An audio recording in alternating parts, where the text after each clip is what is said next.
Nous sommes aujourd'hui à Buc-ee's, la plus grande station-service du monde. C'est comme si Walmart rencontrait Disneyland, mais avec un thème de castor où l'on peut trouver de tout, du barbecue au snack, un bar chaud et les toilettes les plus propres du monde. Allons voir ça. Dès que vous entrez ici, vous trouvez quelque chose qu'on appelle du maïs cerf premium. Je crois que c'est ce qu'ils donnent à manger aux cerfs. Et j'imagine qu'à certains endroits, vous pouvez trouver une grande statue de castor, mais ici, vous en avez une gonflable. Et c'est l'heure de faire la fête. Le thème du castor apparaît partout, sur les chaises de tailgate, parapluies, chaises pour enfants, charrettes, chapeaux et produits dérivés. Nous sommes à l'emplacement de Fort Worth, mais apparemment, on ne trouve Buc-ee's que dans le sud. Puisqu'ils ont été élus comme ayant les toilettes les plus propres d'Amérique, la première chose que je vais faire, c'est une petite pause pipi. Ce sont de vraies cabines avec porte, pas celles traditionnelles des stations-service. Une lumière verte ou rouge indique si c'est occupé. Allons vérifier. Eh bien, je comprends vraiment pourquoi ils disent que c'est les toilettes les plus propres. Franchement, on ne voit aucun déchet nulle part. C'est impeccable. La cuvette a aussi l'air très propre. À Dallas, j'ai seulement remarqué que les toilettes sont bien plus basses que celles des lieux publics chez moi. C'est peut-être une particularité, mais celle-ci paraît standard. J'apprécie la présence de désinfectants pour lunettes de toilette. C'est très spacieux, on pourrait y faire entrer quelqu'un d'autre. La salle de bain est impeccable, mais en sortant, il y a tout un bar à sodas et à café.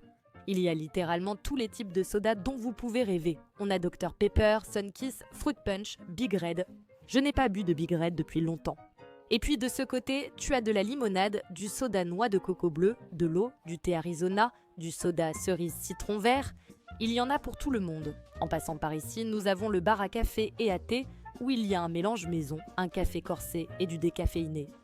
Et tu peux même moudre tes grains frais.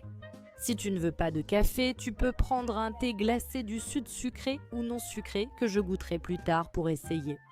Mais tu es ta propre barista, car il y a tout un assortiment de lait, de crème, de lait d'amande si tu veux, et même des sirops pour sucrer ton café, ton thé ou ton soda. Passons au point fort du buffet chaud. Certains plats ont été très appréciés, d'autres moins. Nous sommes passés maintenant à leur buffet chaud de barbecue avec des tranches et sandwichs de poitrine de bœuf ainsi que de la poitrine hachée. Un avis Yelp donnait une étoile. Je ne peux pas avoir de sandwich à la poitrine de bœuf hachée sans sauce barbecue. Voyons si c'est vrai. Est-ce que je peux avoir un sandwich à la poitrine de bœuf sans sauce barbecue? J'aimerais bien, mais on vend juste la sauce par demi-livre. Le manque de sauce barbecue dans le sandwich était vrai, mais vous pouvez avoir de la poitrine de bœuf tranchée ici et faire votre propre sandwich. Mais prenons quelques sandwichs à goûter. Club Melt, tout vient juste de sortir, c'est tout frais. Sandwich au poulet frit. On doit absolument prendre ce sandwich à la poitrine de bœuf. Goûtez aussi leurs saucisses sur bâtonnet, enroulées dans une tortilla, une spécialité réputée. Et d'après ce TikTok, ce burrito au poulet est le meilleur qu'elle ait jamais mangé. C'est vraiment le meilleur burrito au poulet. Le meilleur. Je n'arrive pas à croire que c'est de la poitrine de bœuf haché. Vraiment, c'est la meilleure poitrine de bœuf. En continuant, nous avons maintenant tout un assortiment de jerky. Est-ce que je peux goûter le jerky barbecue coréen? Merci. C'est bon. Et si ce que vous avez goûté vous plaît, vous pouvez les retrouver sur le mur de jerky, dans pratiquement toutes les saveurs que vous pouvez imaginer. Et rien que pour vous, je vais vérifier si c'est vraiment épicé. Il y a aussi une sélection de pâtisseries préemballées, y compris du fudge, un cake et des noix, que je vais vous montrer ici. C'est ici que ça rappelle le plus Disneyland avec toutes sortes de saveurs, red velvet, pudding à la banane, cookies and cream.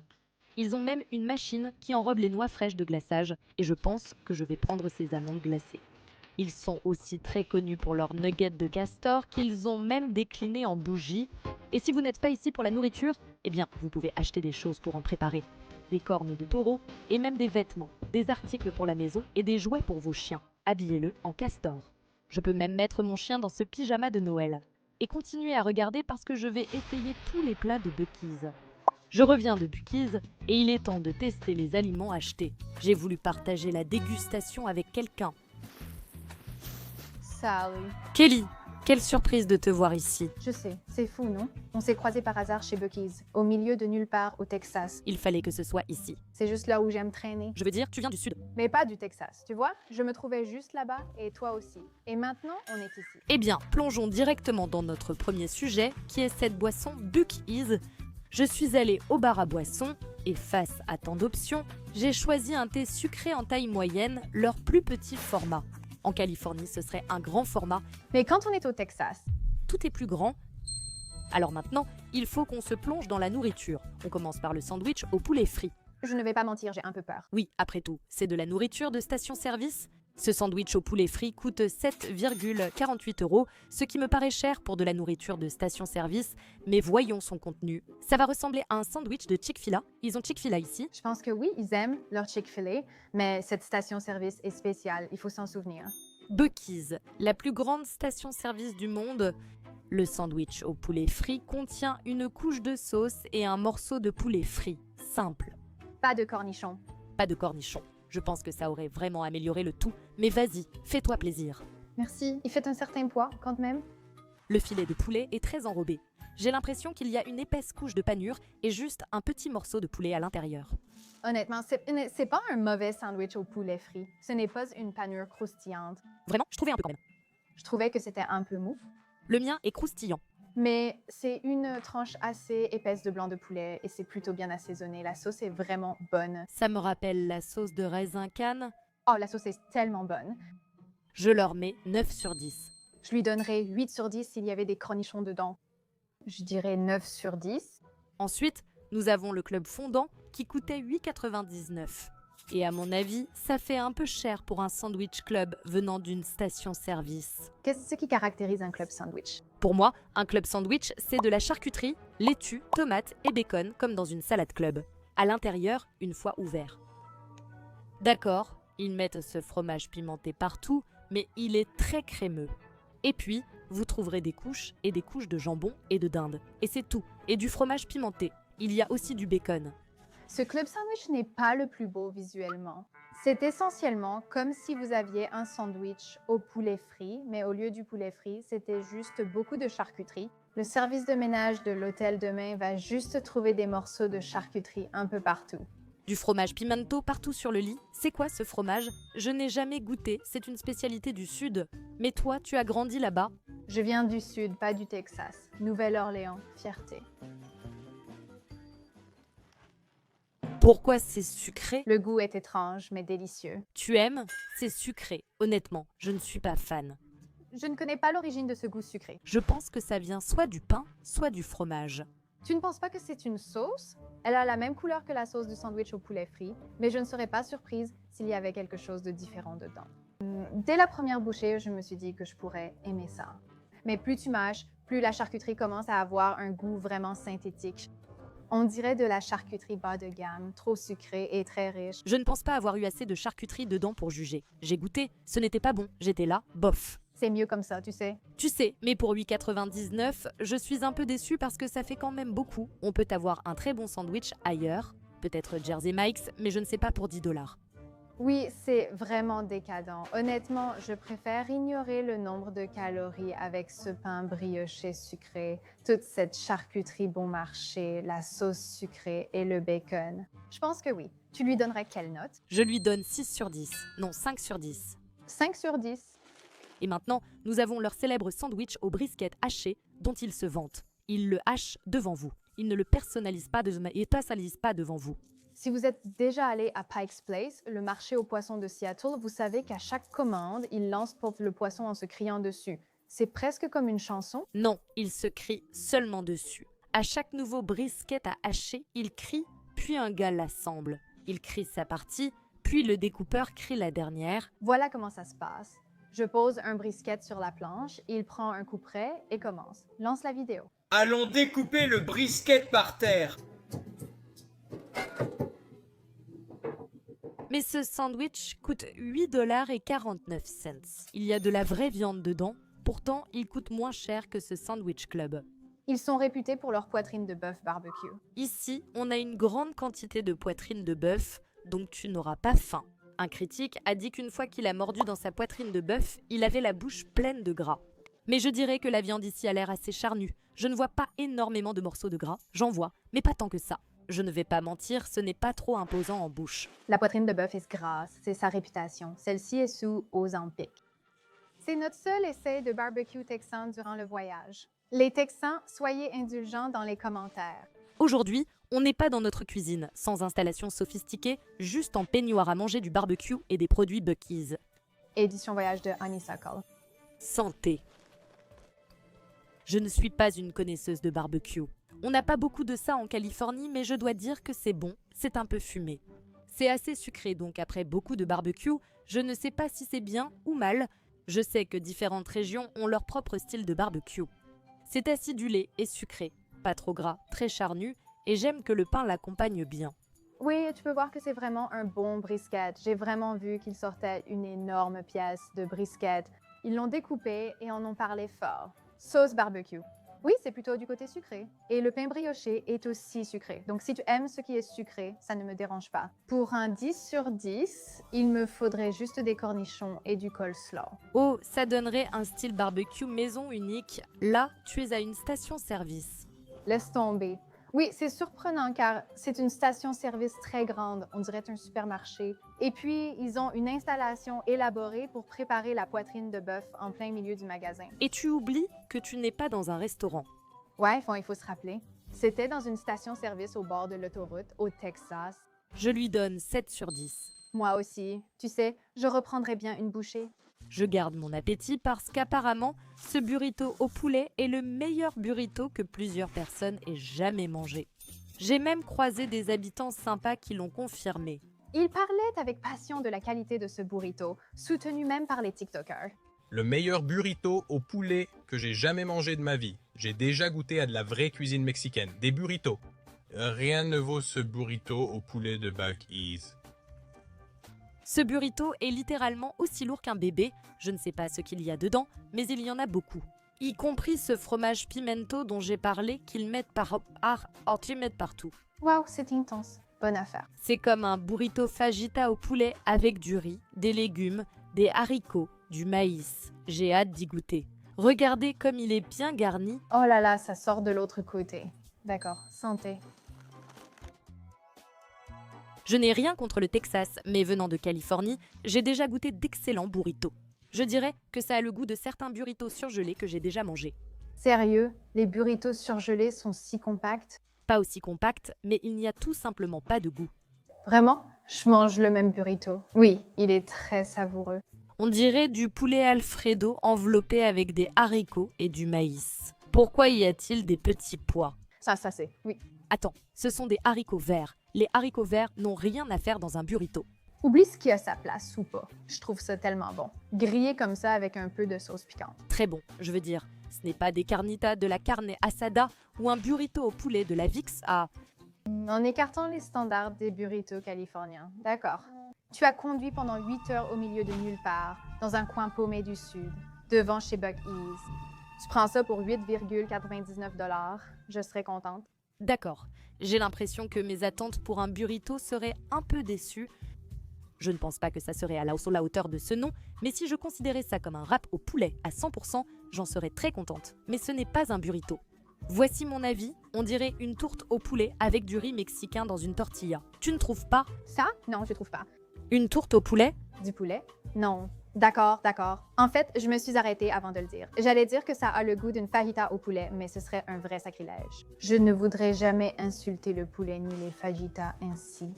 Il n'y a pas d'épices comme le cumin ou le paprika, ce qu'on met dans les fajitas, mais je trouve l'assaisonnement quand même correct. Il y a de gros morceaux de blanc de poulet, du riz mexicain. Oui, je ne sais pas ce que le maïs fait là, mais bon. Ou des haricots verts? De la variété et... Ça pourrait être des poivrons. C'est difficile. Je pense que c'est du poivron. C'est difficile. Je pense que c'est là que le côté fajita entre en jeu. Mais je dirais que ça s'effondre des deux côtés. J'ai aimé. Je lui donnerai quand même un bon 7 sur 10. Je mettrais 8 sur 10. Je n'ai pas détesté comme dit Juicu. Pas génial, mais pas bon. Et maintenant, nous avons une saucisse sur un bâton enroulé dans une tortilla.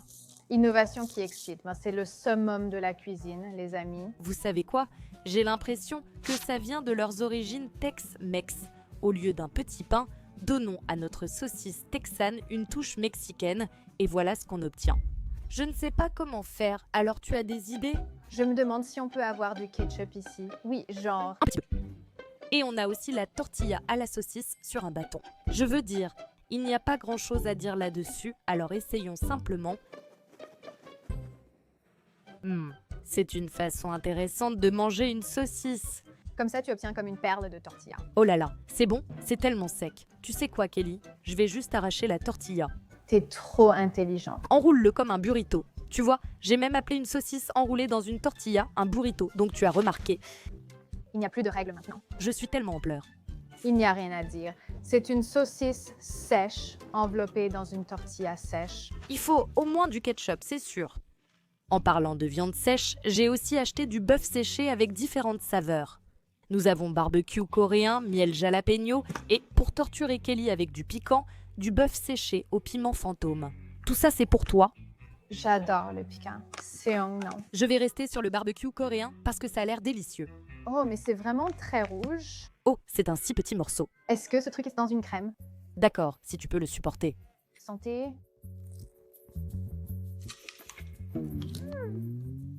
C'est vraiment délicieux. On sent vraiment le barbecue coréen. Il y a des saveurs d'huile de sésame. Un peu sucré, une pointe de sauce soja. Toutes les saveurs du barbecue coréen que j'adore. 10 sur 10, je suis conquise. Tu craques aussi? Je suis encore en train de mâcher. C'est épicé. Je le respecte vraiment. C'est conforme à l'annonce. On sent bien la saveur du piment fantôme, un piquant naturel. Ce n'est pas comme la poudre piquante des Cheetos, c'est autre chose. C'est le genre de piquant qui s'infiltre dans ta langue. Oui, c'est épicé, je reste sur ça. Tu utilises un extracteur de poivre, non? Ça ressemble à la sensation d'un piment très épicé qui descend lentement. Ce n'est pas insupportable. Je ressens une légère brûlure dans la gorge, mais je ne meurs pas. Non. 8,5 sur 10. Pas idéal pour un road trip car c'est épicé. Mais tu vas devoir t'arrêter à chaque Buc-ee's si tu fais ça. Le burrito, plus cette tortilla au poulet, plus ça veut dire beaucoup plus d'arrêt. Au moins, ce sont les toilettes les plus propres du pays. Peut-être que c'est pour ça qu'ils savent. Jusqu'à ce que tu entres là-dedans et que tu la détruises. J'ai pris quelque chose d'équilibré. Un beef jerky miel jalapeno. Je peux supporter le jalapeno et la douceur du miel a l'air vraiment bonne. Un peu épicé. On sent le goût d'un vrai jalapeno. Tu sens d'abord le miel et c'est pour ça que tu fais Puis l'épice commence à arriver doucement et maintenant c'est tout ce que je ressens. Il y a des flocons et de la poudre de jalapeno. Double dose piquante, sucrée et bonne. Mais il porte bien son nom, je peux te le dire. J'ai aussi tous les parfums jusqu'à présent si ces beef jerkies ont vraiment le goût de ce qu'ils annoncent. 8 sur 10. Essayons maintenant l'un de leurs snacks phares. Ces nuggets de castor, ça me rappelle un peu les corn pops, les céréales. Tu en as déjà mangé? Non. Je n'avais pas le droit de manger des céréales quand j'étais enfant. Oh, les céréales sucrées. Elles étaient bonnes. J'ignore si elles existent encore. En train de manger un nugget de castor. J'en ai même jamais goûté un. Attends, je n'ai jamais goûté de beaver nugget. Non, je suis une petite fille, ni le chien. Je veux dire, c'est vraiment bon. C'est ridicule. Ça en vaut quand même la peine. Ça en vaut toujours la peine. Ça en vaut la peine. Donc c'est censé ressembler un peu à du popcorn, un peu comme des céréales. C'est enrobé d'un sirop de sucre brun, des nuggets de castor. Santé. C'est comme si un soufflé au fromage était du maïs soufflé sucré. Oui, c'est la douceur et le goût exact du maïs soufflé sucré, mais sans le maïs soufflé dedans. Non, mais c'est presque comme les corn pops. Cette céréale a le goût du maïs soufflé sucré. Un peu beurré, un peu caramel. Je comprends sa célébrité. Ils en ont même fait une bougie. Ça sent vraiment la vanille, très sucré. C'est mon pire cauchemar, je suis désolée. 1 sur 10. 7 sur 10, j'aime bien. Tu aimes ça, mais pourrais-tu finir ce paquet en voiture? Pas du tout. Encore une fois, un autre arrêt aux toilettes de Buc-ee's. Ensuite, il y a leur noix chaude enrobée de sucre, fraîchement préparée. Nous avons choisi des amandes, mais ils offrent aussi des noix de cajou et des pacanes. Pour moi, ça a le goût d'une friandise de parc d'attractions. Un enrobage de façon Disney? Oui, j'ai l'impression que je trouverais ça dans des parcs d'attractions. Leur section dessert rappelle Disneyland, où l'on trouve les douceurs les plus sucrées, y compris des noix caramélisées. Amandes sucrées, c'est juste du sucre. C'est vraiment juste du sucre. Ça aurait été meilleur s'ils avaient ajouté de la cannelle ou un peu d'épices. Mais là, ça le rend vraiment fade. Encore une fois, on a des attentes tellement élevées pour Buc-ee's. Après tout, c'est une station-service. On est là genre, ah, j'adore. 5 sur 10. 3 sur 10, mais bon, c'est juste une question de préférence. Par exemple, je n'aime pas les choses sucrées, donc c'est pour ça que la note est si basse. Mais si tu aimes les choses sucrées, je pense que tu aimerais vraiment ça. Si tu n'aimes pas les choses sucrées, tu vas détester le prochain. On a tout un échantillon de fudge. Miam. Je vais en choisir un pour toi. D'accord, je pense que tu aimerais le classique. Alors je vais te donner des noix au chocolat. On ne peut pas se tromper avec ça. Non, ceux-ci font en fait de très jolis cadeaux. Je dirais que si vous partez en road trip pour rendre visite à quelqu'un qui n'habite pas près d'un Buc-ee's, ce serait tellement amusant. Est-ce que le fudge fond? Oui, mais garde-le près de la clim, santé. Ce sont des gâteaux énormes. Oui, le mien s'appelle un beurre de tigre, caramel, un peu de chocolat, mélangé à du chocolat blanc avec de la cacahuète à l'intérieur. Du beurre de cacahuète. Le mien, c'est juste du chocolat avec une noix. On dirait qu'on ne peut en manger qu'une bouchée. C'est si sucré que ça fait mal aux dents. Ce n'est pas comme une barre de chocolat où tu peux en manger une entière. Mais j'ai quand même envie d'essayer ça. Il y a un arrière-goût. Un quoi? Continue de manger. Il y a comme un arrière-goût artificiel. Je vais encore recevoir ces commentaires de rageux. Elle déteste tout le monde. Tu adores ce burrito au poulet. Ce n'en est pas un. Personne ne peut m'enlever ça. C'est bien. Moi aussi j'ai un faible pour les sucreries. Et tu as dit que tu n'aimais pas les douceurs, donc ça a du sens. C'est très décadent, mais la noix équilibre un peu. C'est comme une barre de chocolat au lait très sucrée et épaisse. Je ne déteste pas. J'aime bien. On ne sent pas l'arrière-goût. Je ne sens rien. C'est peut-être à cause de mon attitude. Soyez gentil avec Kelly. Je donne un 6 sur 10. J'ose lui donner 0,5 sur 10. Oh, c'est la note la plus basse qu'on ait jamais eue. Wow! Ce n'est pas juste, c'est une question de préférence. Si j'aimais le sucré, je noterais mieux, mais je trouve ça trop sucré. Il faut poser des limites. Quel est ton avis sur les découvertes de Buc-ee's? C'est une station-service? Je pense que je suis prête à essayer quelque chose d'un peu plus luxueux. Où devrait-on aller? Si cette vidéo vous a plu, regardez-moi tester tous les plats de Disneyland. Au revoir, au revoir.